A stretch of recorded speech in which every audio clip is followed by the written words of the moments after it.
Okay mga ka-LG, ligat samahan nyo akong gumawa ng foliar fertilizer, organic. So, meron tayong hugas bigas dito. Then, na-ferment na ng 1 week. Then, meron tayong fresh milk, 1 litro. So, 1 week yung fermentation ng hugas bigas. Bago natin ihalo yung milk, kailangan na amuin natin kung maganda ba yung fermentation ng hugas bigas. So, tatawagin natin dito na LABS, lactic acid bacteria serum. Okay? Ito yung hugas bigas.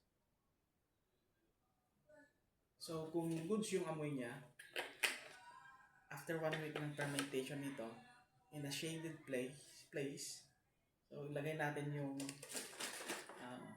1 litrong fresh milk. Then, i-ferment natin ito for 1 week ulit. So, ang system nito is semi-aerobic. Kasi nga, pinapasingaw natin every day. Kasi pag hindi natin pasingawin ito, lulubo yung lalagyan. Nagbe-build kasi ng pressure. So, pinapasingawan natin every day. So, ito. Then, after 1 week, maglalagay tayo ng molasses. Yung molasses is, kasi nakukulture tayo ng good bacteria. So, yung good bacteria, para mabuhay siya, maglagay tayo ng molasses at yun yung pagkain ng bacteria. So, after 1 week, lagyan natin ng molasses. And then, 1 liter ulit. So, meron na tayong 2 liters dito. Pag nalagyan na ng molasses, magiging 3 liters. Then, the following week, meron na naman tayong i-add, which is may content na sodium bicarbonate. Okay.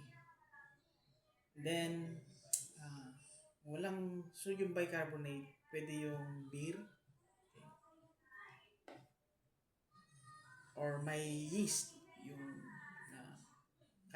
may materials na yeast, yung dadagdag natin dito.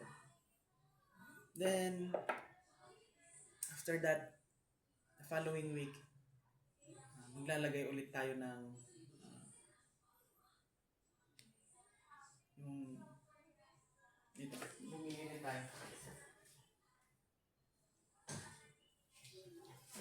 Dadagdag tayo ng Yakult kasi may live bacteria ito, billions base sa kanyang dito sa produktong to na good bacteria. Maglalagay tayo, it's either 1 is enough na, okay na. Then maglagay ulit tayo ng, after 1 week, maglagay ulit tayo ng molasses. Then isalin natin sa malaking container. Then mag-add tayo ng 10 liters na tubig, yung non-chlorinated, para dumami. Then, after 1 week, yun na. Ready to use na siya. So, yun. Tabayanan natin ang pagkukulture natin. So, hindi lang ito yung first time na gumawa na tayo. Gumagawa na tayo dati nito. Then, naubos na natin. Gagawa ulit tayo para makatipid sa nagtataas ang mga produkto, mga inputs para sa ating tinatanim na gulay. Okay?